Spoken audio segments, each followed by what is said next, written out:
But your brother, Tony Hernandez, right? Your brother, Tony Hernandez, who is facing life right now, he was in Congress previously himself, I believe, and he had ties to drugs, to traffickers.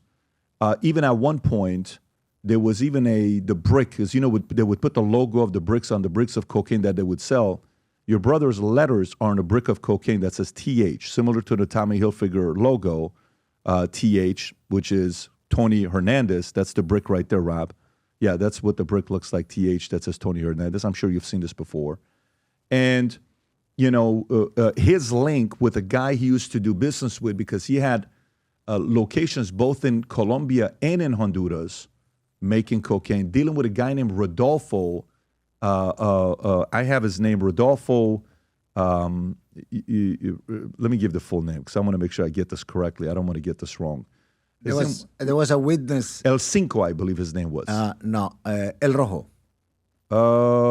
If El Rojo is somebody else, according to my investigation. Rob, if you want to pull up this guy, is that it? Rodolfo Alfredo Vergara Bonifante, also known as El Cinco, in coverage tied to your brother Tony Hernandez's case, as described as a Colombian cocaine supplier partner. He's a hitman. He's part of Sinaloa. So what the outside would say, respectfully, Mr. President, is you can't make the claim of the current president's ties that the brother accepted bribes, because your brother did the same thing and he's facing life today. This guy stepped down. Yours is facing life, right?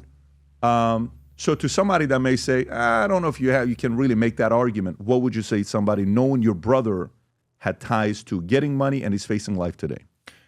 First of all, now that I have reviewed my discovery, and in that discovery was all the information about my brother's trial, I am convinced nothing of that was true.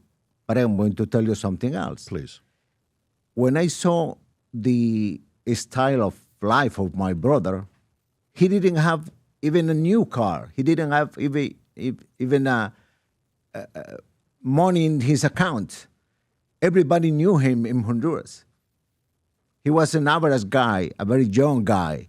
When you saw the whole thing that they create about him, everybody was saying in Honduras, it doesn't make any sense at all. But look at this other fact. There is a guy from the DA who led the team who captured El Chapo. Mm-hmm. And he wrote a book. His last name is, I think is Cogan, Andrew Cogan. So he said, we follow El Chapo for almost 9 months in a clockwise basis, 24 hours. He wasn't leaving the city. He was just moving to another mountain in Mexico. But they even say this, all those tales that during that time El Chapo was going to South America, to Central America, mm-hmm. That's not true. And he was the one who led the capture of El Chapo at that time. And during that time is the allegation of the witnesses saying that about my brother. So the question is, if the prosecutors, the DA, knew about that, why they didn't ask that same agent to go and testify against my brother? And the other thing is this, four guys who allegedly were in that meeting, they had dealings with the government. They agree. They have a plea deals, but they didn't go and testify, mm-hmm. because they know that it didn't happen at all. But now, I don't want to go into more further details because I haven't spoken with my brother for almost 7 years, and his lawyer is doing some work at this time. And you guys haven't spoken for 7 years? No, I haven't. Is that because he can't talk to anybody, or you've chosen not to communicate with him? At the beginning, I said, if they are following him, if they are attacking him because they want to affect me, I don't want to affect him. But then he was in jail and I was in office. And even though this this other part, there was a cable, a classified cable, and I told once to the public official from the U.S., listen, if you have something related with my brother, and you give it to me, I'm going to be the one giving it to you so that you can prosecute him. But after that, I also asked the U.S. ambassador in Honduras, Mr. Ambassador, I don't like this. My family is a very honorable family. What we have is our name. We don't have money. We don't have anything. We are a middle-class family. We are coming from the There's great rural, stories about your parents, your family. You come from a rural area of Honduras. but you come from a good family. You went to school in Albany. You went here, and then over there in your state, I think you went and became a lawyer. You went to a law school, if I'm not mistaken. Yeah. So yeah, the stories about your family is very good. The stories about your brother.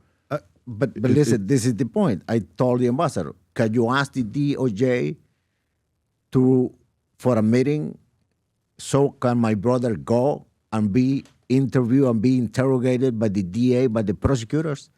And he said, but we don't have any guarantees, Mr. President. I said, I am not asking for guarantees. What I am asking is, if something is wrong and you have to proceed, you can do it. But if you don't have any problem, but also you have to do it. So he came to the United States, he met with the DA, and he came back. Do you think that if the people who the prosecutors portrayed us like that, I was going to do that?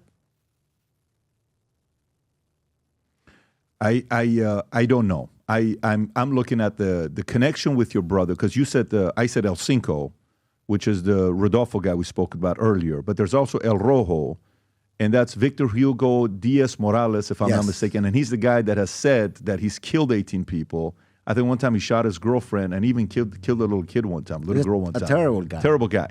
And there was some ties with him and your brother as well. What's the problem is that this guy was from Guatemala. Guatemala is close to our hometown. So my brother was doing some cooking business, food for small parties. So in the place in which we were born. But those guys used to come. The problem with my brother, I told him, sometimes you have to avoid people or even tell them directly, I don't want to be. You shouldn't be here. But of course, somebody else said, if you do that, they are going to kill you. But anyway, that's the thing. Now that I've seen the whole information, there is nothing. But my duty from now on is, as I'm doing it right now, is to explain to the world what really happened, because truth has to come out. And I appreciate it, and that's why we're doing this, and I applaud you for doing this. But my point for saying this is because you went after the current president's brother, Carlos, his ties, and then I was like, well, the other side's going to tell you about Tony Hernández and his ties to El Rojo and El Cinco. So it's not like your brother didn't have some ties there, but you're saying your brother's innocent. When we set out to create a shoe that blends comfort, function, and luxury, we had the choice to make it fast. We had the choice to make it cheap. We chose neither. Instead, we chose Tuscany, Italy. We chose true Italian craftsmanship, each pair touched by 50 skilled hands. We chose patience, spending 2 years perfecting every detail, and we chose the finest quality at every step. Introducing the Future Looks Bright collection. Not rushed, not disposable, not ordinary. Rather, intentional, luxurious, timeless.